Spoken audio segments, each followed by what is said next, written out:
Assalamualaikum warahmatullahi wabarakatuh. Oke, untuk hari ini Bu Rifa akan jelaskan berkaitan dengan penerapan fungsi linier. Jadi dalam penerapan fungsi linier ini nanti Anda akan belajar, maksud Bu Rifa, berkaitan dengan fungsi permintaan, fungsi penawaran, dan fungsi keseimbangan pasar. Untuk fungsi keseimbangan pasar sendiri nanti akan dipengaruhi oleh dua hal, yaitu akan dipengaruhi oleh pajak dan akan dipengaruhi oleh subsidi. Oke, untuk yang pertama adalah fungsi permintaan. Berdasarkan konsepnya atau definisinya, fungsi permintaan itu menunjukkan hubungan antara jumlah produk yang diminta oleh konsumen atau disebut dengan kuantitas dengan harga produknya atau price. Sehingga dalam fungsi di ekonomi ini yang sebelumnya Anda kenal fungsi itu di matematika dengan bentuk Y sama dengan AX kemarin ditambah dengan B. Nah, nanti di ekonomi Y sama X ini akan diganti dengan P dan diganti dengan Q. Itu maksudnya. Jadi variabel Y dan variabel X yang ada di matematika itu akan diadopsi dalam penerapan ekonominya dengan simbol kuantitas atau Q dan price atau Y. Gitu. Oke, Bu Rifa lanjutkan.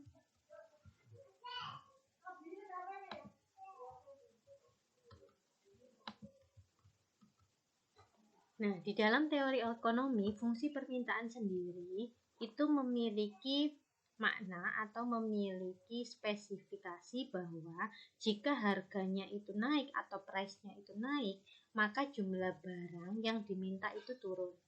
Anda bisa bayangkan. Kemudian jika harganya turun, maka jumlah barang yang diminta naik.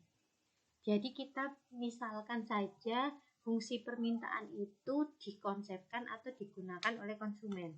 Ketika suatu barang itu harganya itu melambung tinggi, maka permintaan atau keinginan konsumen untuk memiliki barang tersebut akan kecil sehingga permintaannya akan turun. Dan sebaliknya, jika harga itu sangat turun, maka jumlah barang yang akan diminta itu akan semakin tinggi, seperti itu.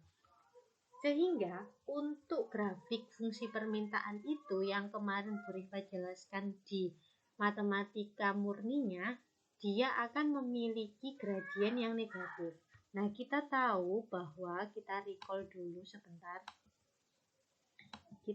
sebentar bahwa persamaan yang merupakan Y sama dengan AX ditambah B,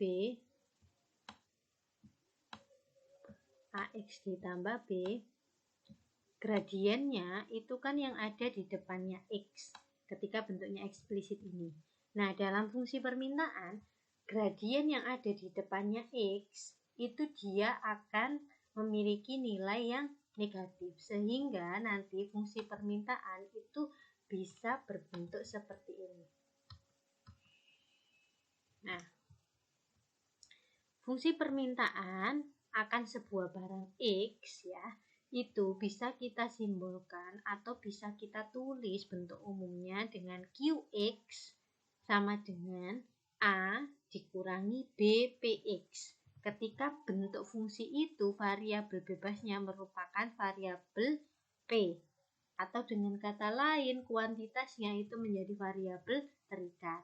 Nah, ketika slope-nya atau gradiennya negatif, maka yang ada di depan variabel P dia nanti akan bersifat negatif. Paham ya?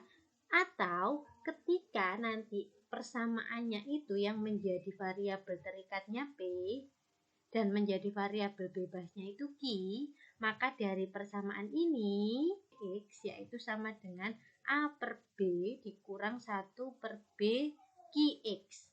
Kenapa kok bisa begitu? Iya, karena ini karena kita rubah P-nya jadi variabel bebas, terikat maksud saya, maka kita harus bagi dia dengan minus, kita harus bagi dia dengan B. Katakanlah begitu.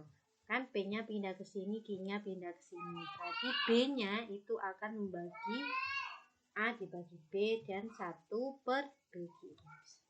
Paham maksudnya ya? Atau kalau Bu Rifa tuliskan dulu seperti ini, B PX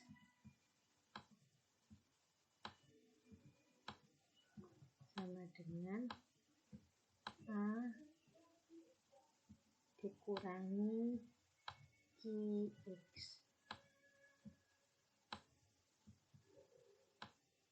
Baru ini kita bagi dengan B untuk menjadikan dia sebagai persamaan eksplisit, bentuk eksplisit, karena dia banyak kan nggak boleh ada koefisien atau koefisiennya sama dengan 1, sehingga kita bagi dulu menjadi P akan jadi persamaan ini, dimana QX itu adalah jumlah produk X yang diminta, PX adalah harga produk X, A dan B adalah sebuah koefisien atau parameter. Oke, Bu Rifa lanjutkan.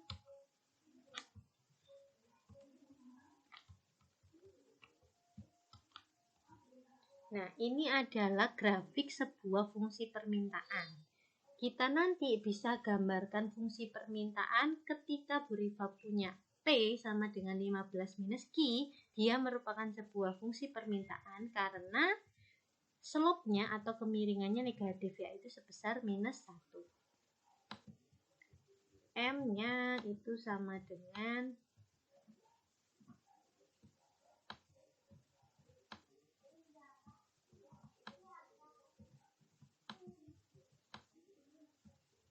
M-nya sama dengan minus 1. Kalau kita boleh tulis.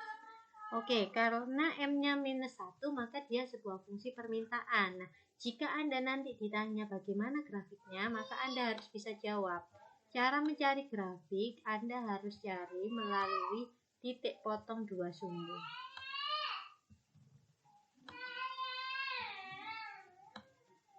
Titik potong 2 sumbu berarti kondisi X dan kondisi Y. Titik potong terhadap sumbu X berarti Y-nya yang sama dengan 0. Titik potong terhadap sumbu Y berarti X-nya yang sama dengan 0. Oke, sekarang kita coba tulis atau kita coba cari ketika, oh maaf, kalau Bu Rifa boleh tulis berarti di sini ini itu.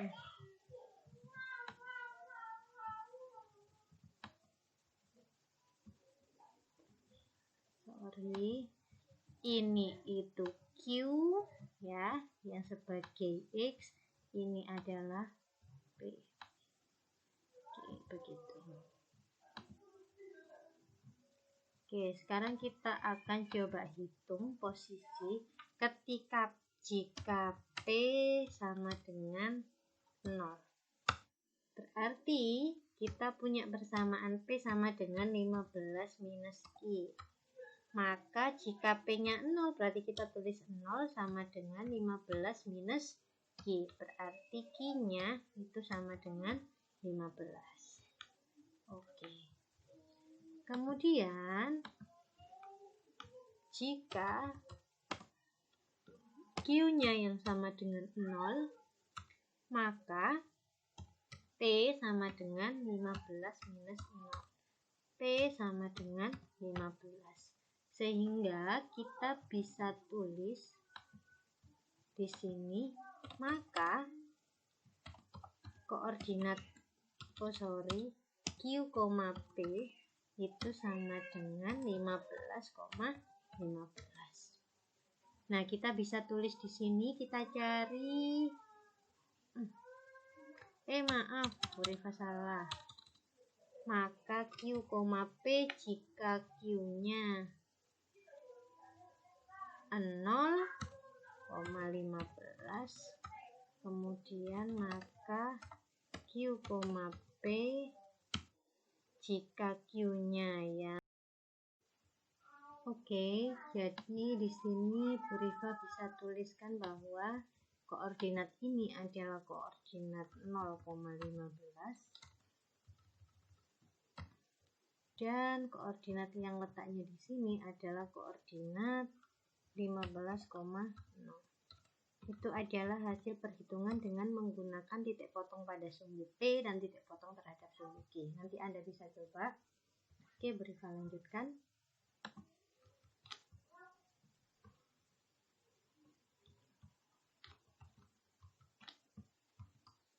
Sekarang ke fungsi penawaran. Berdasarkan definisinya, fungsi penawaran sendiri merupakan hubungan antara jumlah produk yang ditawarkan oleh produsen untuk dijual dengan harga produk atau price. Sehingga di sini penggunaan variabel pun tetap sama, yaitu adanya quantity atau jumlah produk dan adanya price atau harga produk. Sayangnya di sini kebalikannya adalah dia kalau fungsi permintaan itu ketika posisi atau kondisinya dirasakan oleh konsumen. Tetapi kalau fungsi penawaran itu kondisinya dirasakan oleh seorang produsen. Di mana fungsi penawaran ini dalam teori ekonomi memiliki spesifikasi jika harganya naik, maka jumlah barang yang ditawarkan itu akan bertambah. Oke, tapi sebaliknya jika harganya itu turun, maka jumlah barang yang akan ditawarkan itu akan turun. Seperti itu. Jadi kalau sekarang contohnya misalnya nih harga cabai ini sekarang sedang naik-naiknya, maka barang yang akan ditawarkan itu akan bertambah karena mereka akan bersaing mencari nilai-nilai yang terbaik agar konsumen banyak untuk membeli. Nah, sedangkan kalau harga cabai itu turun, maka harga cabai itu akan ditawarkannya juga akan semakin turun karena saking rendahnya seperti itu. Jadi bisa dibayangkan sendiri ya, perbedaan fungsi penawaran dan fungsi permintaan. Kemudian untuk kemiringannya, kalau sebelumnya fungsi permintaan itu kemiringannya negatif, kalau fungsi penawaran itu memiliki, maaf ya ini salah ketik Bu Rifa, harusnya di sini fungsi penawaran itu mempunyai gradien atau slope yang positif. Jadi nanti grafiknya itu berbeda arah sama grafik permintaan. Contohnya seperti ini, ketika Anda tadi di fungsi permintaan bentuknya ke sini, maka di sini nanti fungsinya akan bertambah karena semakin besar kuantiti yang diinginkan, maka harganya juga akan semakin tinggi seperti itu.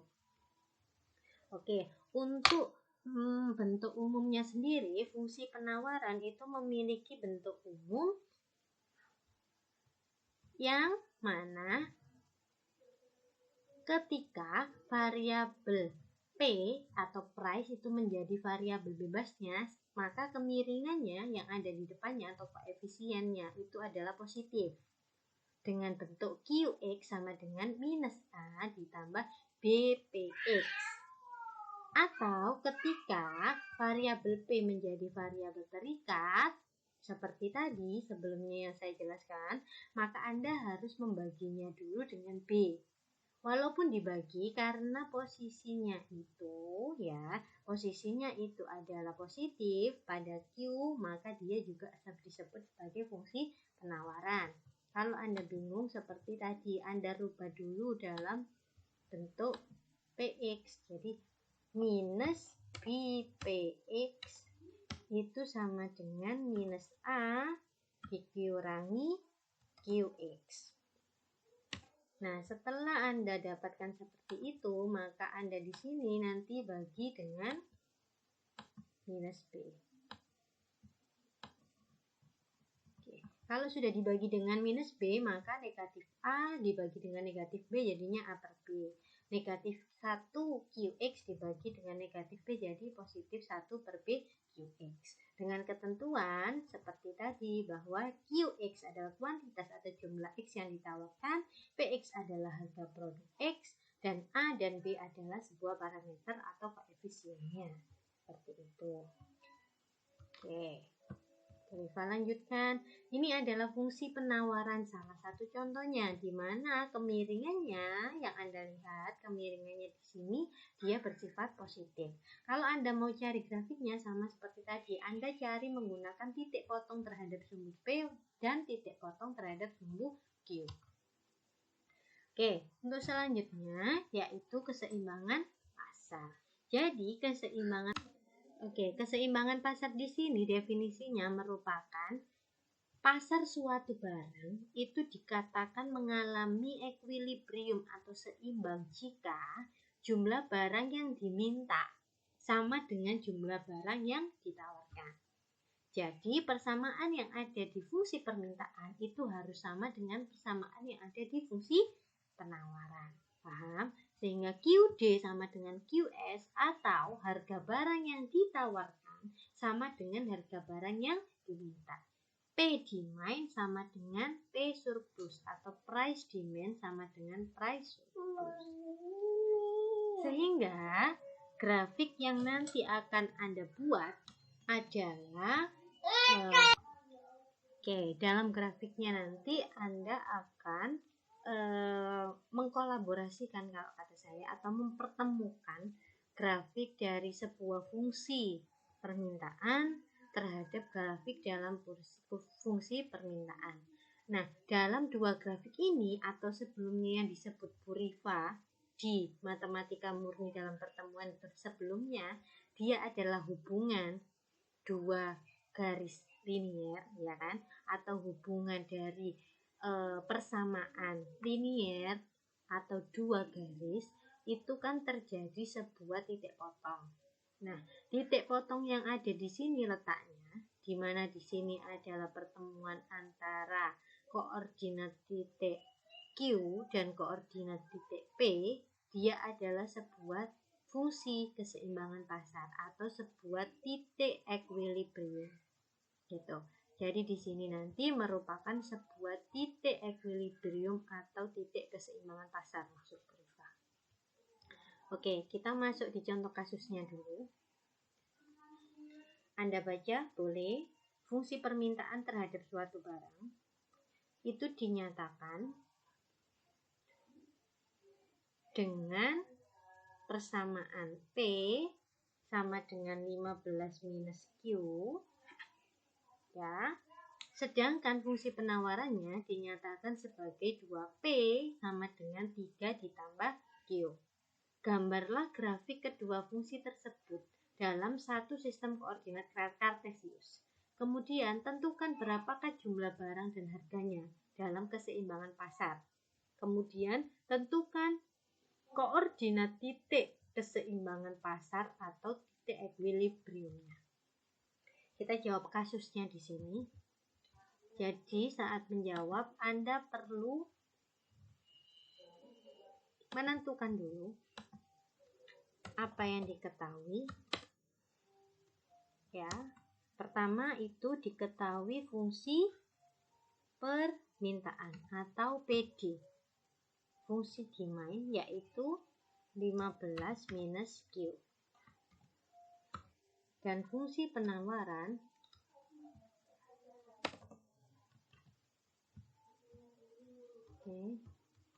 fungsi penawaran yaitu P surplus atau 2PS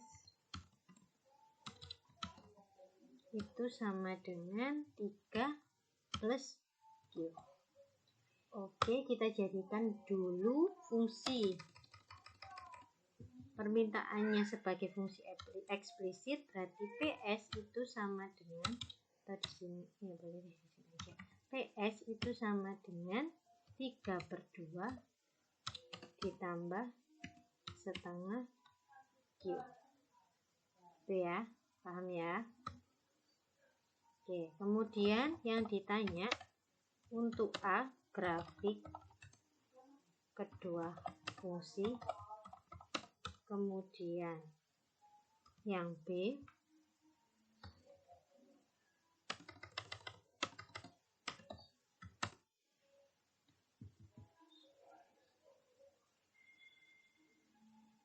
jumlah barang menjadikan harganya dalam keseimbangan pasar. Kemudian yang C, koordinat titik keseimbangan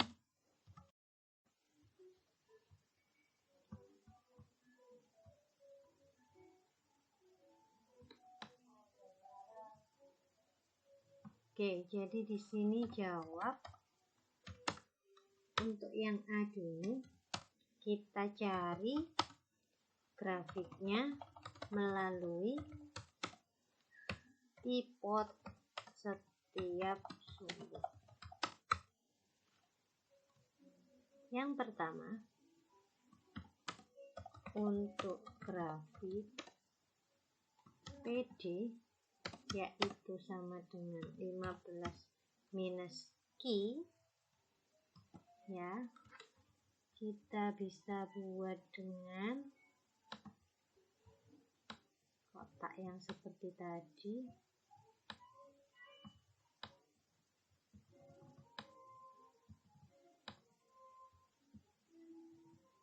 Oke, di sini bisa kita tuliskan Q, di sini P,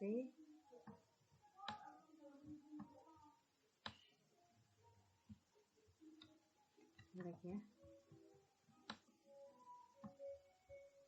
Maaf kalau Bu Rifa gambarnya jelek, yang penting Anda paham gitu ya. PD itu kan sama dengan, satu dulu, tipot terhadap sumbu P, maka Q sama dengan 0. Itu aja tanpa gambar biar lebih enak. Ketika Q sama dengan 0, berarti P sama dengan 15 dikurangi 0. Berarti P sama dengan 15. Sehingga nanti titik potongnya 0,15. Gitu ya. Kemudian 2, tipot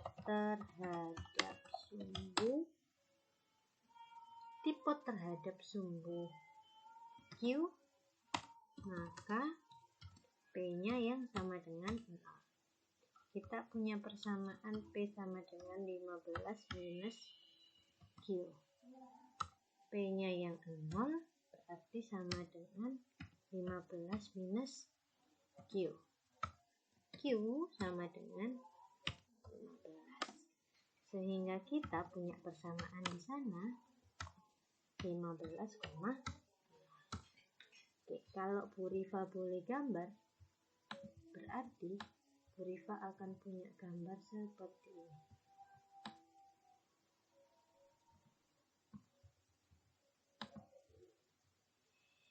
Di sini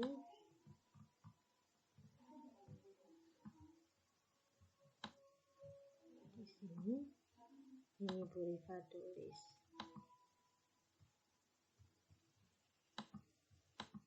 15. Di sini Bu Rifa juga tulis 15. Kemudian Bu Rifa akan ambil garis seperti ini. Oke, ini adalah fungsi permintaan P demand. Oke, sekarang kita lanjutkan untuk mencari grafik untuk grafik penawaran, yaitu fungsinya 2PS ya sama dengan 3 ditambah Q. Oke. 1. Tipot melalui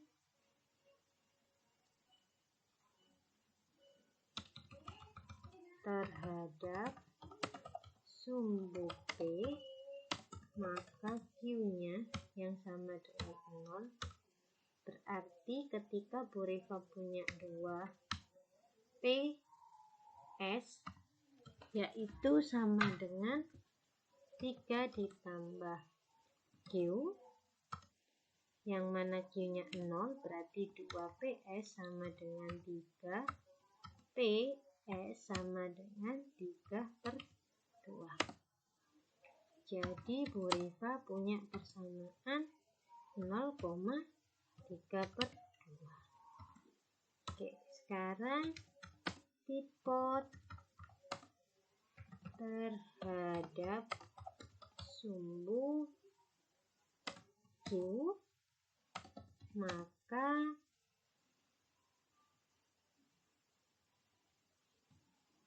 P-nya yang sama dengan 0. Oke, karena nggak muat, Bu Rifa tulis di sini sebelahnya lanjutan 2. Kita punya 2PS sama dengan 3 plus Q. Karena P-nya yang 0, berarti 2 dikali 0, begini, sama dengan 3 ditambah Q, berarti Q itu sama dengan minus 3.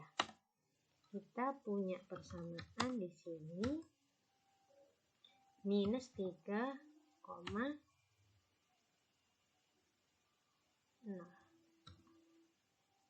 Oke. Kalau Bu Rifa gambar berarti minus 3-nya di sini ya. Terus 0,3/2. 3/2 itu 1,5, berarti sekitaran di sini. Oke. Ini Bu Rifa tulis minus 3. Yang ini Bu Rifa tulis 3/2. Oke, sekarang tarik garis. Nah, oke. Jadi yang dinamakan dengan titik keseimbangan pasar itu dia adalah ini. Ini adalah E-nya. Nah, gini. Ini adalah E-nya. Kita akan cari berapa koordinat Q, P-nya. Jadi begitu. Ini adalah jawaban untuk yang pertama, untuk mencari grafik melalui tipot setiap sumbunya. Kemudian kita akan kerjakan jumlah barang dan harganya dalam keseimbangan pasar. Oke, Bu Rifa akan hapus dulu atau akan jawab di sini aja biar enak. B. Keseimbangan pasar itu bisa kita cari melalui PD sama dengan PS, kan gitu. Nah, sekarang kita punya PD itu ini 15 minus Q, berarti tulis 15 minus Q sama dengan PS. Karena kita sudah rubah dia, berarti ini kita pakai ini aja, 3/2 ditambah setengah Q. Oke, kita kumpulkan sesama variabelnya. Berarti ini kita bisa punya 15 dikurangi 3/2 ya, sama dengan setengah Q ditambah Q. Tuh kan? Oke, kita balik aja. Setengah Q ditambah Q sama dengan 15 dikurangi 3/2. Oke, untuk jumlahnya, jadi jumlah barangnya adalah 9. Maka kita substitusikan untuk mencari nilai P. Kemudian ketemu di sini 6. Koordinat keseimbangan pasarnya jadinya 9,6. Oke, dari jawaban contoh kasus tadi, Anda bisa tulis di resumenya. Karena kan Bu Rifa tadi kan kalau di materinya kan kosong.